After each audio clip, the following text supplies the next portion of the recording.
उत्तर प्रदेश से बड़ी खबर सामने आई है, जहां सुप्रीम कोर्ट में बहराइच में हिंसा के आरोपियों के घर बुलडोजर चलाने के मामले में सुनवाई हुई। याचिकाकर्ता ने आरोप लगाया है कि उत्तर प्रदेश की योगी आदित्यनाथ सरकार ऐसे मामलों में दिए गए सुप्रीम कोर्ट के आदेश की अवहेलना कर रही है। याचिकाकर्ता और यूपी सरकार की ओर से पेश वकील के बीच इस पर जोरदार बहस भी हुई। हिंसा से प्रभावित लोगों की ओर से दाखिल याचिका में कहा गया है कि सुप्रीम कोर्ट के बुलडोजर एक्शन पर रोक के आदेश का पालन नहीं किया जा रहा है। यूपी सरकार सजा देने की भावना से ये कार्रवाई कर रही है, तो किस तरह बहराइच में भड़का हुआ दंगा पहुंच चुका है सुप्रीम कोर्ट तक, बताएंगे आपको अपने स्पेशल स्टोरी में। नमस्कार, आप देख रहे हैं कैपिटल टीवी उत्तर प्रदेश। मैं हूं आपके साथ पल्लवी सिंह।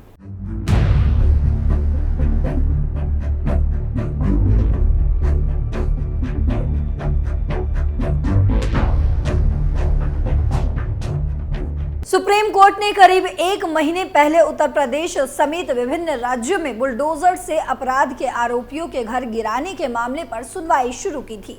अदालत ने सभी राज्य सरकारों से ये सुनिश्चित करने को कहा था कि गाइडलाइन तय होने तक वो हिंसा के मामले में आरोपियों के घर पर ऐसी कार्रवाई न करें। तब प्रयागराज, अयोध्या समेत कई शहरों में ऐसे एक्शन को लेकर सवाल उठाए गए थे। हालांकि उच्चतम न्यायालय ने यह स्पष्ट भी कर दिया था कि राज्य सरकारें अतिक्रमण हटाने जैसे मामलों में अवैध कब्जे हटाने को लेकर बुलडोजर की कार्रवाई करने को स्वतंत्र है। इससे पहले पीडब्ल्यूडी और बहराइच के प्रशासनिक अमले की ओर से हिंसाग्रस्त महसी इलाके में 23 से ज्यादा घरों को खाली करने का नोटिस भी जारी किया गया था। उन्हें घर खाली करने का 3 दिन का अल्टीमेटम भी दिया गया था। इसके लिए सड़क चौड़ीकरण और करने और अवैध कब्जे को हटाने तक का तर्क दिया गया था। बुलडोजर कार्रवाई के डर से ज्यादातर लोगों ने खुद ही अपना सामान वहां से हटाना शुरू कर दिया था। इसमें हिंसा के आरोपी अब्दुल हमीद का घर भी शामिल है। न्यायमूर्ति गवई ने क्या कहा? न्यायमूर्ति गवई ने पूछा, क्या ये मामला कोर्ट में है और कहा आप इस अदालत के आदेशों से अवगत हैं। अगर वे इन आदेशों की अवहेलना का जोखिम उठाना चाहते हैं तो ये उनका खुद का निर्णय है। सरकार की ओर से पेश अतिरिक्त सॉलिसिटर जनरल यानी कि एएसजी ने कहा कि हमने हाई कोर्ट में आश्वासन दिया है कि 15 दिनों का नोटिस 20 अक्टूबर को जारी किया गया। बहराइच दंगों के आरोपियों की ओर से यूपी सरकार के बुलडोजर एक्शन के खिलाफ सुप्रीम कोर्ट में याचिका दाखिल की गई, जिस पर जल्द सुनवाई की मांग भी की गई है। सीनियर एडवोकेट सीयू सिंह ने कोर्ट को बताया कि 13 अक्टूबर को एक जुलूस निकाला गया, जिसके बाद ये घटना हुई है। घर गिराने का नोटिस मिलने पर दायर की याचिका। इस याचिका को 3 लोगों ने दायर किया है, जिन्हें अपने घरों को 3 दिनों के भीतर गिराने का नोटिस मिला है। आवेदकों के पिता और भाई ने पहले ही पुलिस के सामने आत्मसमर्पण कर दिया है।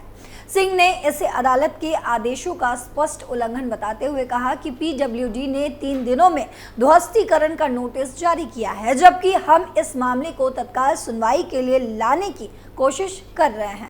सोशल मीडिया पोस्ट पर बवाल, 700 के खिलाफ एफआईआर। वहीं मुजफ्फरनगर के बुढ़ाना कस्बे में सोशल मीडिया पर एक धर्म विशेष के खिलाफ पोस्ट में की गई कथित आपत्तिजनक टिप्पणी से नाराज लोगों ने शनिवार रात बवाल कर दिया। प्रदर्शनकारियों ने पुलिस के साथ धक्का मुक्की भी की, जिससे स्थिति बेकाबू हो गई। पुलिस के मुताबिक मामले में 700 लोगों के खिलाफ आदर्श आचार संहिता के उल्लंघन और निषेधाज्ञा के उल्लंघन का मामला दर्ज किया गया है। वहीं आपको बता दें कि विवादित टिप्पणी करने के आरोपित निखिल त्यागी को भी गिरफ्तार किया जा चुका है।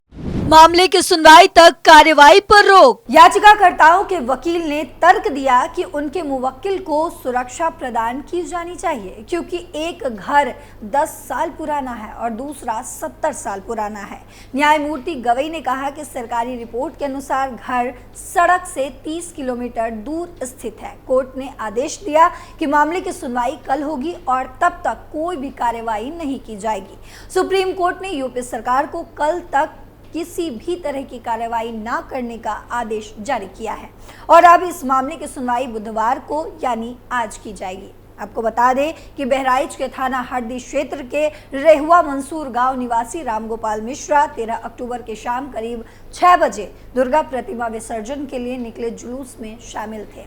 ये जुलूस जब महराजगंज बाजार में समुदाय विशेष के मोहल्ले से गुजर रहा था तो दो पक्षों में कहासुनी हो गई। आरोप है कि इस दौरान छतों से पत्थर फेंके जाने लगे, जिससे विसर्जन में भगदड़ मच गई।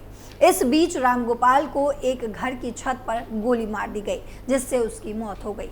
वहीं बहराइच में बुलडोजर एक्शन पर इलाहाबाद हाई कोर्ट की लखनऊ बेंच ने रविवार को 15 दिन के लिए रोक लगा दी थी। अब इस मामले में बुधवार को सुनवाई होगी। पीडब्ल्यूडी विभाग की तरफ से जिन 23 लोगों के घरों और दुकानों पर नोटिस चिपकाया गया था, उनको जवाब दाखिल करने के लिए 15 दिनों का वक्त भी दिया गया है। ऐसे में अब 23 अक्टूबर की सुनवाई के बाद ही आगे की कार्रवाई की जाएगी। पूर्व बीजेपी नेत्री नुपुर शर्मा बहराइच हिंसा को लेकर एक बार फिर से सुर्खियों में आ चुकी हैं। उन्होंने हिंसा में मारे गए रामगोपाल मिश्रा की मौत को लेकर गलत दावे किए थे, जिस पर बवाल मच गया था। इसके बाद उन्हें माफी भी मांगनी पड़ गई। उनका कहना है कि उन्होंने पोस्टमार्टम रिपोर्ट के स्पष्टीकरण के बारे में जानकारी नहीं हासिल की थी। मीडिया से सुनी हुई बातों के आधार पर उन्होंने बयान दिया था। नुपुर शर्मा ने ट्वीट करते हुए लिखा था कि दिवंगत राम गोपाल मिश्रा जी के बारे में जो मैंने मीडिया में सुना था वो मैंने दोहराया। मुझे पोस्टमार्टम रिपोर्ट के स्पष्टीकरण के बारे में जानकारी नहीं थी। मैं अपने शब्द वापस लेती हूं और क्षमा भी मांगती हूं। नुपुर शर्मा ने बुलंदशहर में एक ब्राह्मण सभा को संबोधित करते हुए राम गोपाल मिश्रा को लेकर कहा था कि 35 गोलियां, नाखून उखाड़ दिए गए, पेट फाड़ दिए गए, आंखें भी निकाल ली गई। क्या झंडा हटाने के लिए हमारे देश का कानून किसी की हत्या करने की इजाजत देता है क्या? ये कोई आम बात नहीं है। अपने से आगे सोचना पड़ेगा। पहले देश के बारे में सोचिए, दूसरा सनातन समाज के बारे में सोचिए।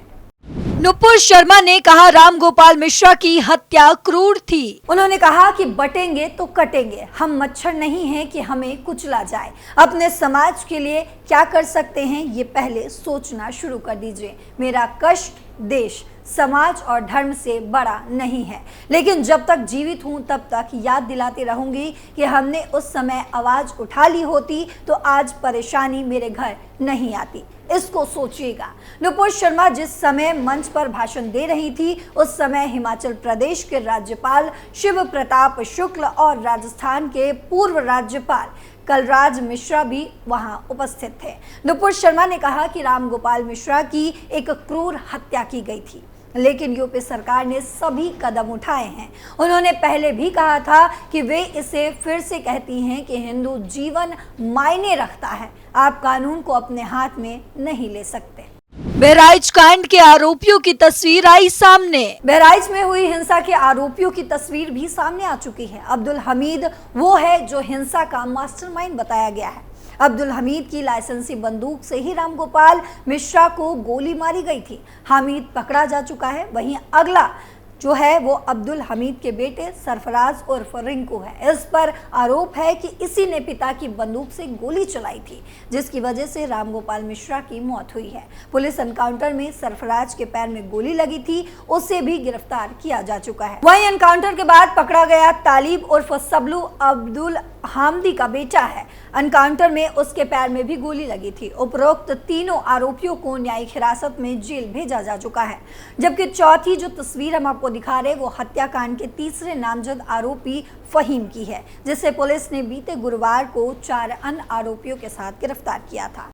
सरफराज की बहन ने किया ये दावा। आपको मालूम हो कि बहराइच के थाना हरदी क्षेत्र के रहुआ मंसूर गांव निवासी रामगोपाल मिश्रा 13 अक्टूबर की शाम करीब 6 बजे दुर्गा प्रतिमा विसर्जन के लिए निकले जुलूस में शामिल थे। ये जुलूस जब महराजगंज बाजार में समुदाय विशेष के मोहल्ले से गुजर रहा था, तभी दो पक्षों में कहासुनी हुई।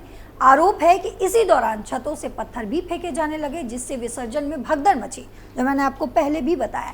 इसी बीच रामगोपाल एक छत पर पहुंचा, जहां उसको गोली मार दी गई, जिससे उसकी वहीं पर तत्काल मौत हो गई। यह छत अब्दुल हामिद की बताई गई है। सरफराज अब्दुल हामिद का बेटा है और रुखसार उनकी बेटी है। अब इस खबर पर आपकी क्या प्रतिक्रिया है, क्या राय है, कमेंट बॉक्स में जरूर बताते जाइएगा। फिलहाल मेरे साथ इतना ही। देश और दुनिया की तमाम खबरों के लिए देखते रहिए कैपिटल टीवी। नमस्कार।